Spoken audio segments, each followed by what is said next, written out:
샬롬 삼국지 3권 17번째. 승상의 명을 받들어 군사를 되돌려 돌아가시기를 특히 장군께 정합니다. 따로 상의하실 일이 있다고 말씀하셨습니다. 장수가 군사를 이끌고 밖에 나와 있을 때는 임금의 명도 받지 않는다 하였소. 더구나 나는 이미 임금을 배웠고 승상과도 말을 나눈 뒤에 떠나왔으니 이제 새삼 달리 의논할 것도 없소이다. 공께서는 속히 되돌아가 승상께 이 같은 내 뜻을 전해 주시오. 말은 여전히 부드러우나 그 안에 담긴 뜻은 강한 거절이었다. 한 번 더 말을 붙였다가는 한바탕 싸움이 불가피하게 느껴질 정도여서 적은 군사를 이끌고 온 허저로서는 조심하지 않을 수 없었다.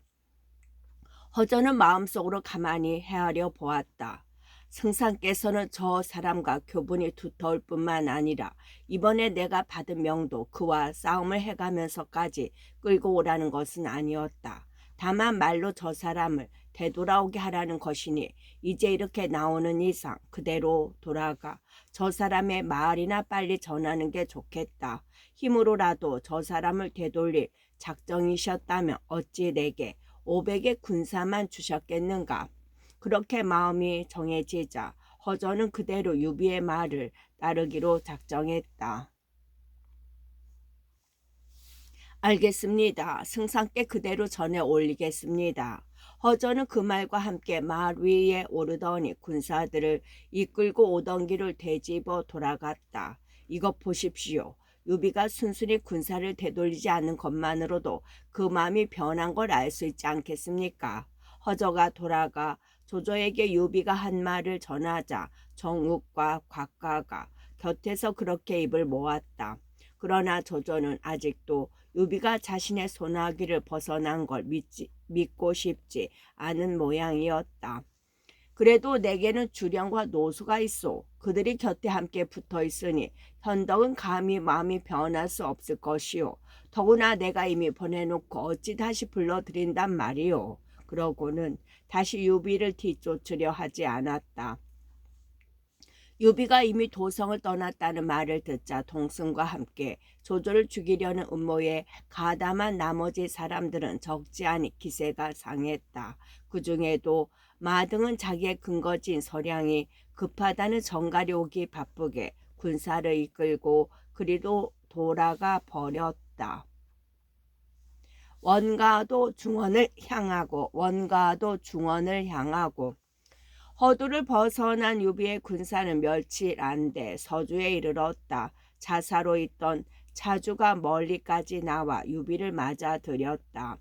아직 허도의 내막을 모르는 차주는 유비가 조조의 명을 받아 온 것이란 점만 믿고 정성을 보인 것이었다.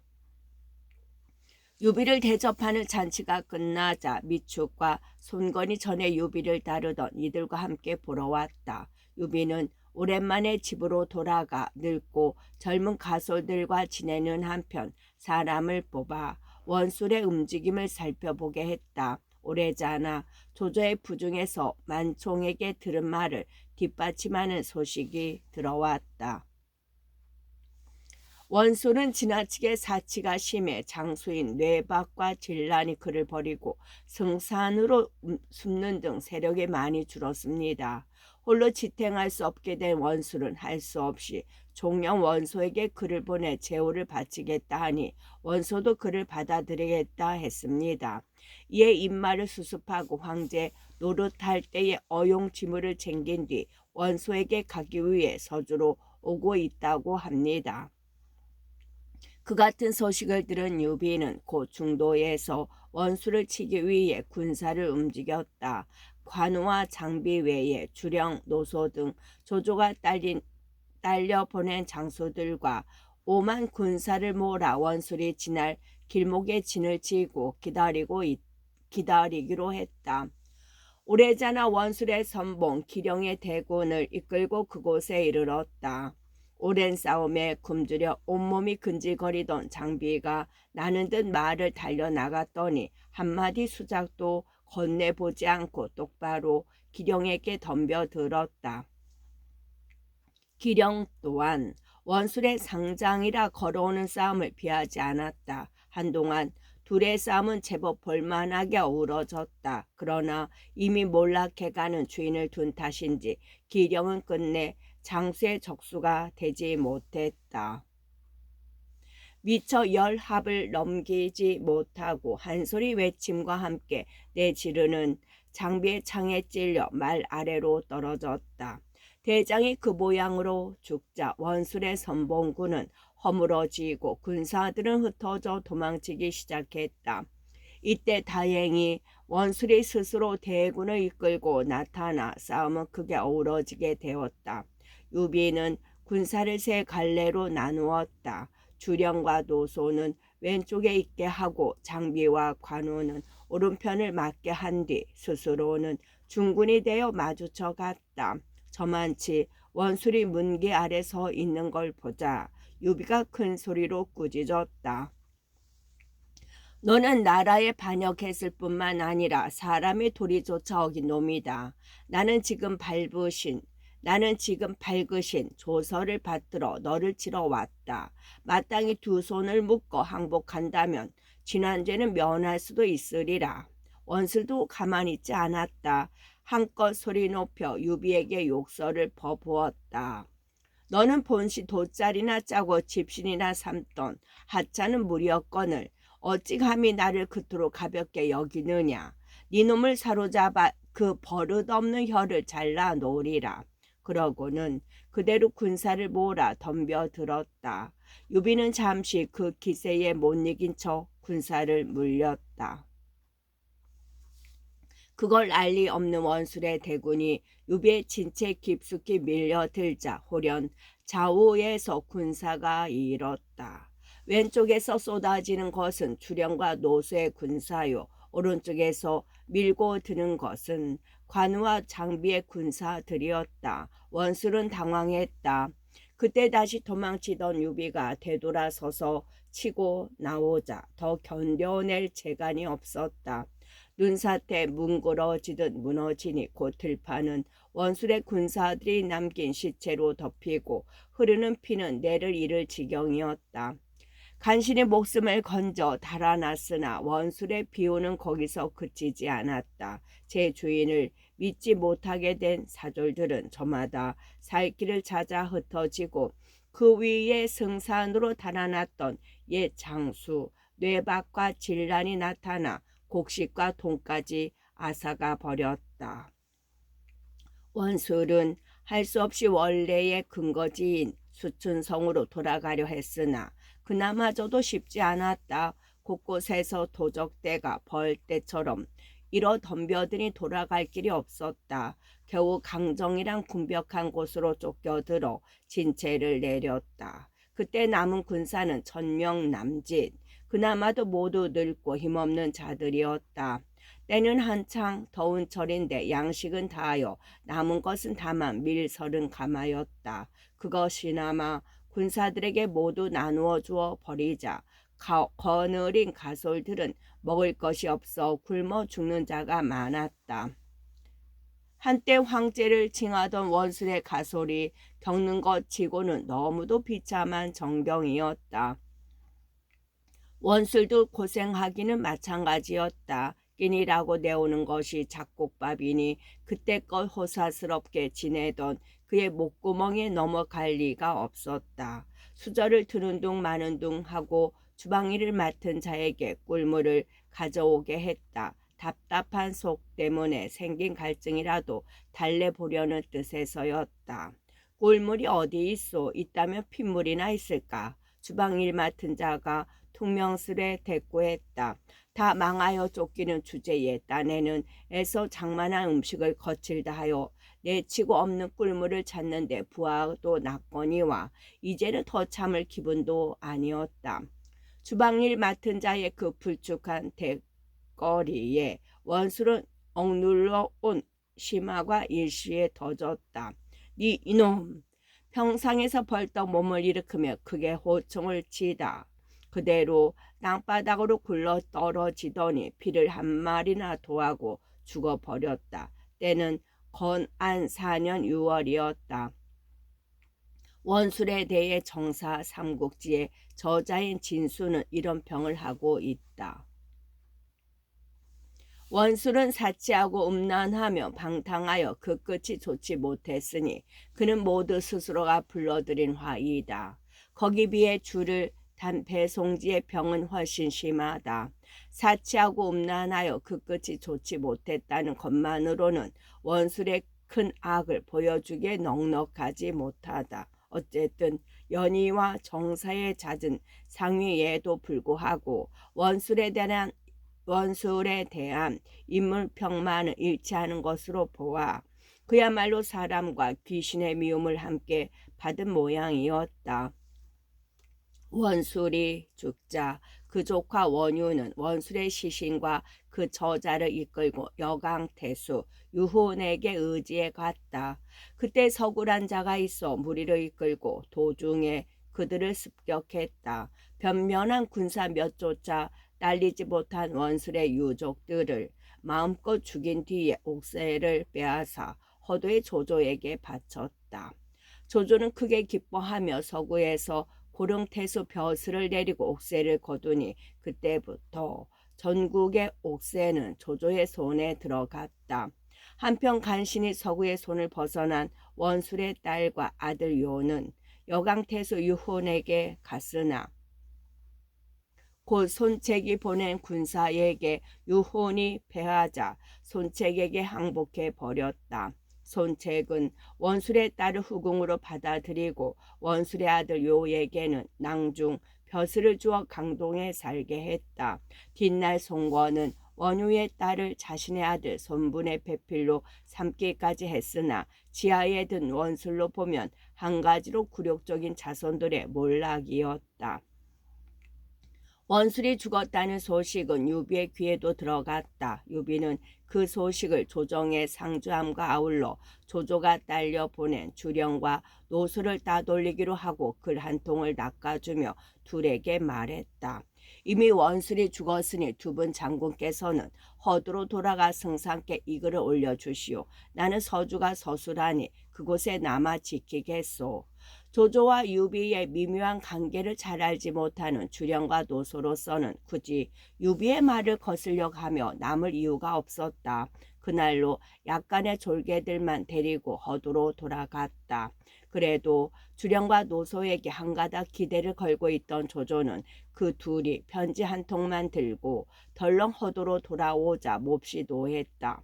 저 미련한 두 놈을 끌어내 베어 버려라. 그때 순흑이 나서서 말렸다. 이미 대권이 현덕에게 있는데 그 수하에 있던 저 둘이 무슨 수가 있겠습니까? 현덕의 교활함을 나무라 하실지언정 저 둘을 벌 주어서는 아니 됩니다. 조조도 그 말을 듣자 무턱대고 화만 낼 수는 없었다. 주령과 노소를 목 빼는 대신 꾸짖어 물리치고 다시 순옥과 마주 앉았다. 마침 서주에는 차주가 대수로 있습니다. 그에게 몰래 글을 보내 현덕을 없애도록 하는 게 좋겠습니다. 순욱이 그런 조조에게 조용히 말했다. 조조도 그 계책이 그럴듯하다 여겼다. 그 사람을 뽑아 몰래 차주에게 글을 보냈다. 때를 보아 유비를 죽이라는 글을 받자 차주는 곧 진등을 불러 그 일을 의논했다. 저번 여포를 잡아 죽일 때 세운 공으로 보아 어김없이 조조의 사람이 되었다고 믿은 탓이었다. 그 일이라면 아주 쉽습니다. 지금 유비는 성을 나가 백성들의 환심을 사는데 정성을 쏟고 있습니다. 며칠 안 있으면 다시 성으로 돌아올 것인즉 그때 장군께서는 군사를 성벽 안에 감추고 기다리다가 그가 말을 타고 돌아오기를 기다려 한 칼에 베어 버리도록 하십시오. 저는 따로 이 군사들을 거느리고 성 위에 있다가 뒤따라오는 그의 졸개들을 활로 쫓아 버린다면 일은 깨끗이 해결될 것입니다. 차주에게 불려온 진등은 아무렇지 않은 얼굴로 그렇게 대답했다. 차주는 좋은 계책이라 여겨 따랐다. 그러나 진등은 차주와 작별하자마자 붙인 징귀를 찾아가 방금 있었던 일을 얘기했다. 현덕은 그렇게 해칠 사람이 아니다. 먼저 그에게 일을 알려주어 대비케 해야 된다. 진규가 엄한 얼굴로 그렇게 말했다. 전부터 꼭 유비를 죽일 마음이 없었던 진등은 부친의 명을 받자 급히 말을 달려 성을 나갔다. 마침 관우와 장비가 유비보다 한 발 앞서 성으로 돌아오고 있었다. 진등은 그 둘에게 자주가 조조로부터 밀명을 받은 일과 아울러 자기가 자주에게 일러준 꾀를 알려주었다. 얼른 가서 자주 그놈을 한창에 깨어 놓아야겠소. 미처 말을 다 듣기도 전에 장비가 장팔 사무로 둘러매고 소리쳤다. 관우가 그런 장비를 진정시켰다. 이미 저쪽은 성벽 안에 군사를 감추고 기다리고 있으니 그냥 가면 반드시 낭패를 볼 것이네. 내게 자주를 죽일 수 있는 계책이 있으니 그대로 해보세. 밤중에 조조의 군사가 서주에 도착한 것처럼 꾸며 자조로 하여금 성을 나와 우리를 막게 하세. 그래 불시에 그를 치면 힘들이지 않고 죽일 수 있을 것이네. 성난 가운데도 들어보니 옳은 계책 같았다. 이에 장비도 관우의 뜻을 따르기로 하고 먼저 자기 편 군사들을 조조의 군사처럼 꾸몄다. 원래 유비가 이끈 군사들은 대개가 조조로부터 얻은 군사들이었다. 기치며 병장기가 모두 조조군의 특색을 보이는 것들이라 일은 어려울 게 없었다. 그날 밤이었다. 밤이 깊어 삼경이 되었을 때 한때의 군사가 서주성 앞에 나타나 소리쳤다. 성문을 열어라. 그대들은 어디서 온 군사들인가? 성 위에 있던 자주의 군사들이 물었다. 어둠 속에서 다시 여럿의 목소리가 대답했다. 조승상께서 장문원 장군과 함께 특히 뽑아 보내신 인마다. 아무래도 서주의 일이 마음에 걸려 밤을 낮삼아 달려가도록 명하셨으니 그대로 태숙에 아뢰도록 하라. 군사들이 그대로 자주에게 알렸다. 자주가 성 위에 나가 내려다 보았으나 어둠 속이라 자세히 알 수가 없었다. 되돌아가 진등을 잡고 걱정했다. 만약 나가서 맞지 않으면 승상을 섬기는 내 정성이 의심받을 것이고 나가서 맞아 드리려 하니 또한 속임수가 있을까 두렵소이다. 어떻게 하면 좋겠소. 그러다가 진등이 별 계책을 내지 못하자 답답한 듯 다시 성벽 위로 나가 소리쳤다. 지금은 밤중이라 분별하기 어려우니 내일 아침 날이 밝은 뒤에 서로 보도록 하는 게 어떻겠소. 그렇게 늦장을 부릴 여유가 없소. 유비가 알까 두렵소이다. 얼른 성문을 여시오. 바깥의 군사들이 한층 급한 목소리로 재촉하였다. 그래도 자주가 결정을 짓지 못하고 있는데 성 밖에서 성문을 열라는 함성은 한층 높아졌다. 언뜻 보이는 기치도 조조의 군사들이 향용 쓰는 것들이었다. 하지만 여전히 마음을 놓지 못한 자주는 갑옷을 차려입고 군사 일정까지 달린 뒤에야 비로소 적교를 내리게 했다. 문호는 어디 계시오? 적교 위에 올라선 자주가 조심스레 물었다.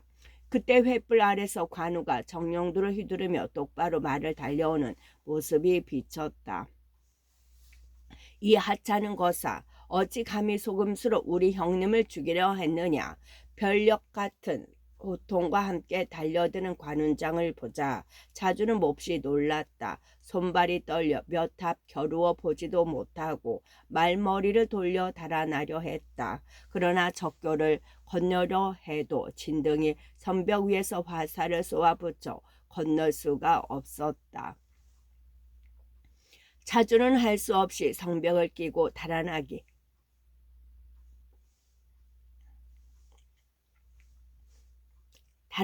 시작했다. 그러나 멀리 갈 팔자는 못 되었다. 뒤따라온 관운장이 정령도를 번쩍 들어 한번 내리침과 함께 자주의 몸은 두 동강이나 말 아래로 굴러 떨어졌다. 반적 자주는 내가 이미 죽였다. 나머지는 죄가 없으니 항복만 하면 죽음은 면하리라.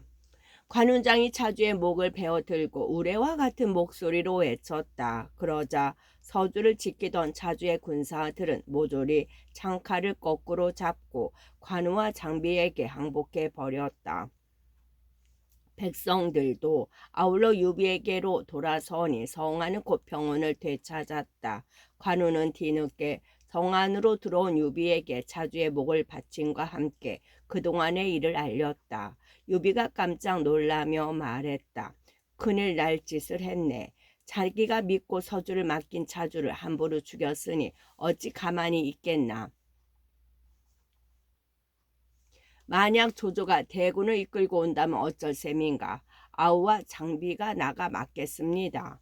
관우가 늠름하게 대답했으나 현덕은 종래 근심을 지울 수가 없었다. 누구보다 조조의 세력을 잘 알고 있는 그로서는 당연한 일이었다.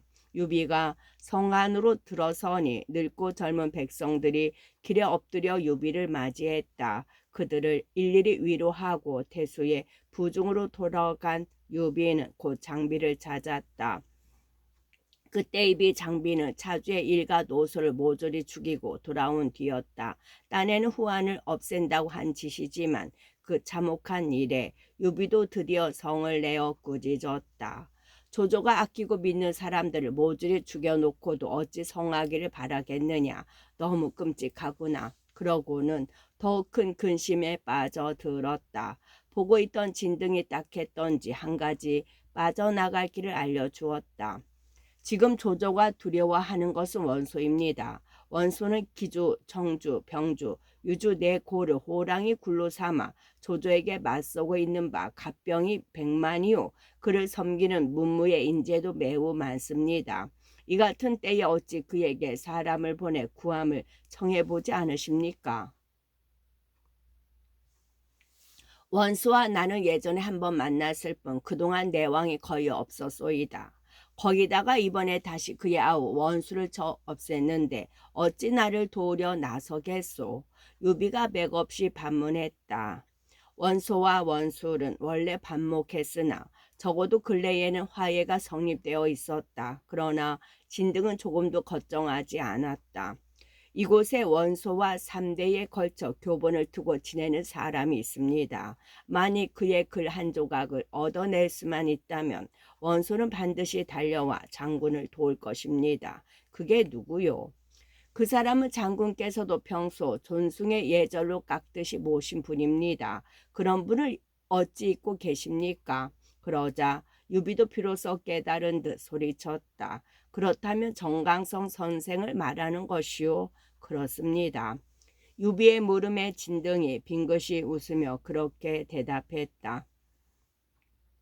정강성의 이름은 현우로 유비에게는 일생에 걸쳐 몇 번이고 예사 아닌 인연으로 만난 사람이었다. 그는 유비의 스승이었던 노식과 함께 당대의 석학이던 마융의 문화에서 배웠는데 제주에 못지않게 행실도 곧았다. 마융은 제자를 가르칠 때 넓은 방에다 장막을 들이워 앞에는 제자들을 앉게 하고 뒤에는 아리따운 가기들을 벌려 세워 제자들이 공부하는 양을 구경하게 했다.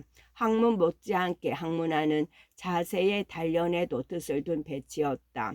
젊은 제자들은 대개 아리따운 기녀들에게 곁눈질을 하게 마련이었으나 정현은 마용의 문화에 머문 3년 동안 단 한 번의 삿된 눈길도 보낸 적이 없었다.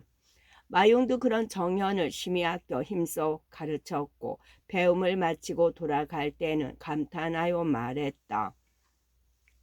내 학문의 깊은 부분을 얻은 자는 오직 정현 하나뿐이다. 그러나 정현은 거기서 그치지 않고 집으로 돌아온 뒤에도 학문에 전심하였다. 그러다 보니 집안 전체가 저절로 학문에 젖어 시비들까지도 모시를 줄줄 맬 정도였다. 한 번은 이런 일이 있었다. 시비 가운데 하나가 정현의 뜻을 거슬려 계단 앞에 꿇어앉아 벌을 받게 되었다. 짓궂은 다른 시비 하나가 모시의 구절을 빌려 놀린다. 어쩌다가 진흙 속에 떨어지게 됐느뇨.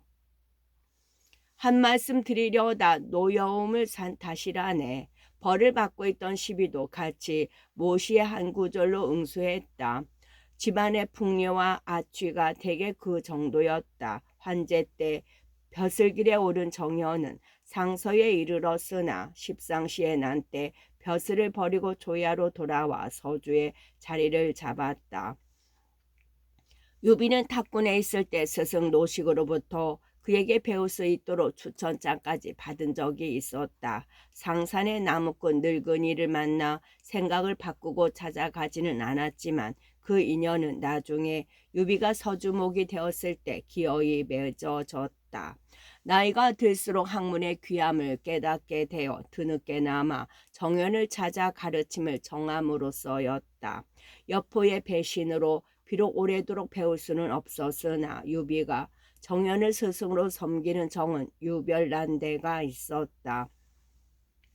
진등의 깨우침으로 그런 정연을 생각해낸 유비는 크게 기뻤다. 곧 진등과 함께 정연의 집으로 달려가 급한 사정을 말하고 원소에게 보내는 글 한 통을 써주기를 정했다.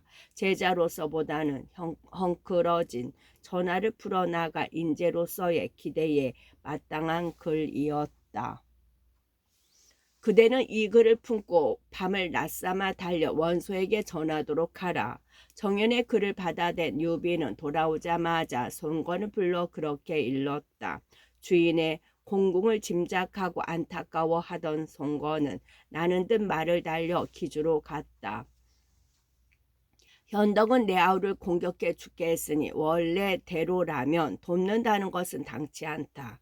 그러나 정상서의 글이 중하니 가서 구해주지 않을 수 없다. 글을 읽은 원소는 그렇게 말하며 문무 간원들을 불러 모은 뒤 군사를 일으켜 조조를 치 의논을 했다. 모사 전풍이 일어나 말했다. 해마다 군사를 일으켜 백성들은 지쳐있고 창고에는 쌓인 곡식도 없는데 다시 대군을 일으켜서는 아니 됩니다.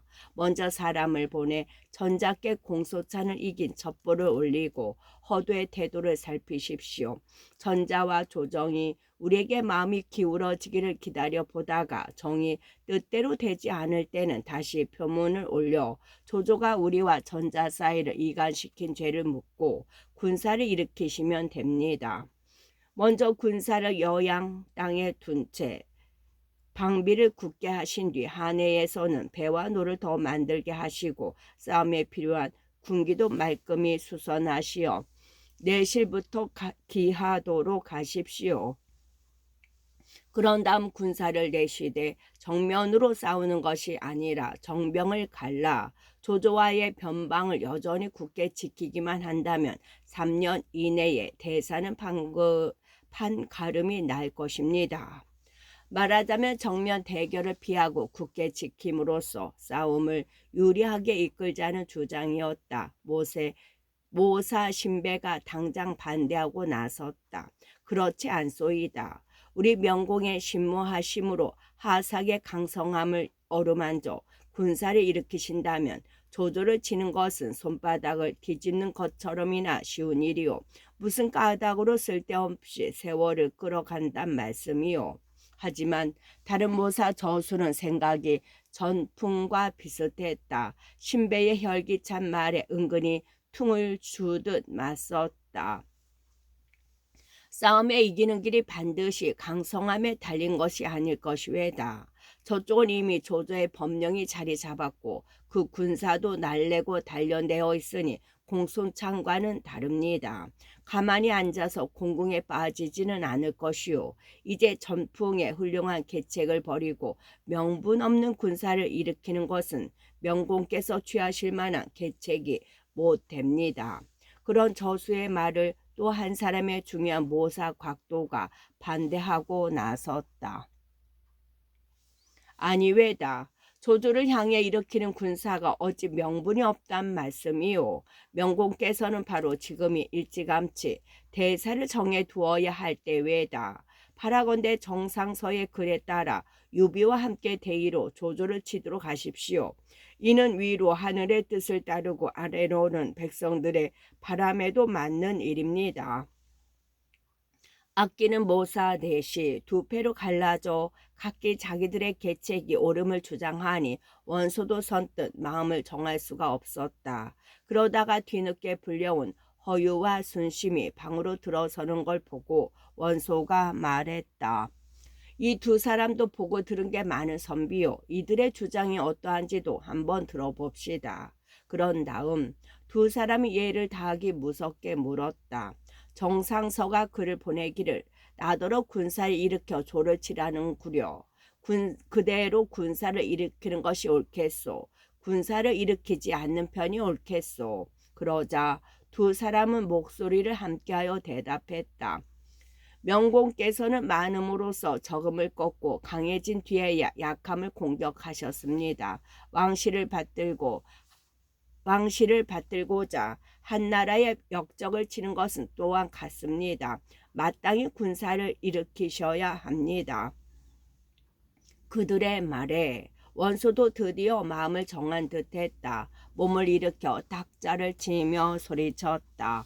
두 사람의 소견이 정이 내 뜻과 같소. 속히 군사를 일으키도록 하시오. 그리고 한편으로는 정연에게 답을 띄우고 한편으로는 유비에게 저붕할 채비를 갖추라는 전가를 보내도록 했다. 원소군의 진용은 이러했다. 주전론을 편 신배와 봉기가 나란히 통군이 되고 거기에 가담한 허유와 순심에다 지구론을 편 전풍을 딸려 모사로 삼았다. 군세는 마군 15만에 복은 15만을 합쳐 총 30만으로 알량과 문추가 대장이 되어 여양 땅을 향해 발진했다. 그러면 여기서 잠시 원소의 인맥을 살펴보자. 신배는 위근 사람으로 자를 정남이라 했다. 어려서부터 충렬 강계의 기상이었으며 함부로 범할 수 없는 절도가 있었다. 원소가 기주를 얻을 무렵부터 신임을 받아 지중별가가 된 이래 그를 섬기게 되었는데 그 재주와 지략이 범상치 않아 자주 논의를 주도했다. 전풍은 자가 원호로 거룩 사람이라고도 하고 발의 사람이라고도 한다. 타고난 자질이 빼어났으며 권모술수와 지략이 아울러 밝았다. 효성 또한 지극하여 어려서 친상을 당했는데 슬퍼함이 극진하였고 몇 달이 지나도록 이가 드러나게 웃는 법이 없었다. 책을 두루 읽어 아는 것이 많아 일찍부터 주군의 이름을 떨쳤다. 잠시 군리를 지내다 효렴에 뽑히어 시어사가 되었으나 환관들이 바로 하자 벼슬을 버리고 조야에 돌아와 살았다. 원소가 간곡한 글과 배백을 보내 그를 부름해 왕실을 받든다는 그의 대명분에 응해 섬기게 되었는데 일찍이 원소에게 전자를 모실 것을 권할 만큼 그의 살핌은 밝은 데가 있었다. 조조에게 있어 곽가가 수륵 같은 존재로 비록 원소가 그의 충언을 잘 받아들이지는 않았으나 모사 중에는 으뜸가는 인재를 할 만했다. 봉기의 자는 원도라 썼는데 출신은 분명하지 않다. 일찍 원소가 동탁과 틀어져 낙양을 빠져나올 때까지 허유와 함께 그를 따랐다. 원소는 기주를 손에 넣을 때부터 주로 그의 계책을 따랐고 신임 또한 두터웠으나 신배를 얻게 되자 그와 자주 뜻이 맞지 않았다. 그러나 도량이 넓어 사감으로 큰일을 그르치는 법은 없었다. 어떤 사람이 원소에게 신배를 모함하자 의심을 품은 원소는 봉기에게 신배의 일을 물은 적이 있었다. 봉기는 선뜻 대답했다. 신배는 전성이 맵고 강직한 데가 있어 옛사람의 절도에 비할 만합니다. 의심해서는 아니 됩니다. 그대는 신배를 싫어한다 들었는데 원소가 뜻밖으로 신배를 변호하는 그에게 어리둥절해 말했다.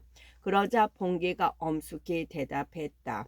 지난날 그와 다툰 적은 사감 때문이었으나 지금 말하고 있는 것은 나란 일입니다. 어찌 혼동이 있을 수 있겠습니까? 그 또한 원소의 신임을 얻기 위한 말재주라는 의심이 있으나 대개 그의 사람됨이 그러했다. 저수는 광평 사람으로 어려서부터 뜻이 크고 권략이 밝았다. 주의 별가를 지내다 현령을 거쳐 전기주 자사 한복의 별자가 되었다. 원소가 기주를 차지하자 기도 위에 있던 그도 원소의 사람이 되었는데 또한 모사 중에 모사를 할 만했다. 허유를 자를 자원이라 쓰며 허유는 자를 자원이라 쓰며 조조와는 동양인 패국 사람이었다. 일찍의 임협 시절부터 조조와 가까운 사이였으나 동탁이 낙양으로 들어왔을 때 조조가 겉으로나마 동탁을 돕는 채 하는데 실망하여 원소를 따르게 되었다. 원소와 함께 기주로 달아난 뒤 그를 도와 일하는데 지나치게 격하고 쥔퇴에 가벼운 흠이 있으나 제사로는 역시 당대의 인류였다. 그 밖에 곽도와 순심 등도 하나같이 박식하고 지략에 밝아 인재를 모으는 데까지는 결코 원소가 조조에 뒤지지 않았다. 무장도 알량과 문추를 비롯해 고람, 장합, 신비 등 당천의 용사들이 구름같이 모여 있었다. 모든 일이 정해지자 다시 곽도가 나서서 말했다. 이제 명공께서 조조를 치시고자 크게 떨치고 일어나셨으나 먼저 해야 할 것은 조조의 죄악을 모조리 헤아려 경문을 여러 군에 돌리시는 일입니다. 사방에 널리 그 죄를 정토하고 군사를 내셔야만 명분이 바로 서고 사람들도 우리의 말을 따를 것입니다. 원소도 그 말을 옳게 여겼다. 곧 문전을 맡고 있는 진림을 불러 조조를 성토하는 경문을 짓게 했다. 진림은 지난날 하진의 황관들을 뿌리 뽑고자 사방의 군웅들을 불러들이려 할 때 그 같은 개체에게 어리석고 위태로움을 지적하며 말리던 주부 진림 바로 그 사람이었다. 예견한 대로 낙양에 들어온 동탁이 난리를 일으키자 기주를 피신했다가 오래자나 기주를 차지한 원소의 부름을 받아 문전을 관장하고 있었다. 명을 받은 진림은 그 뛰어난 문장으로 경문을 써 내려갔다. 대저 듣기로 밝은 임금은 별난을 억눌려 위태로움을 없이 하고 충성스러운 신하는 어려울 때를 걱정해 권세와 위엄을 세운다 했다. 그러므로 비상한 사람이 있어야 비상한 일이 있고 비상한 일이 있은 뒤에야 비상한 공이 이루어지게 되니 무릇 비상한 일은 오직 비상한 사람만이 뜻할 수 있는 바다. 옛날 진은 나라는 굳세어도 임금이 어려 조고가 권세를 잡고 조정을 마음대로 하게 되었다. 위세와 화복이 모두 그로부터 나오니 그때 사람들은 두려움을 느껴 감히 바른 말을 하지 못했다. 그러다가 이세 황제는 끝내 망이 궁에게 조고에게 죽고 조종은 모두 불타 없어짐에 그 욕됨은 오늘까지 전해와 길이 세상에 경계할 바가 되어 있다. 그뒤 한해 여후 때에는 여상과 여록이 나라의 권세를 오르지 해서 안으로는 남군, 북군을 함께 거느리고 밖으로는 양과 조 두 나라를 아울러 주물렀다. 끝.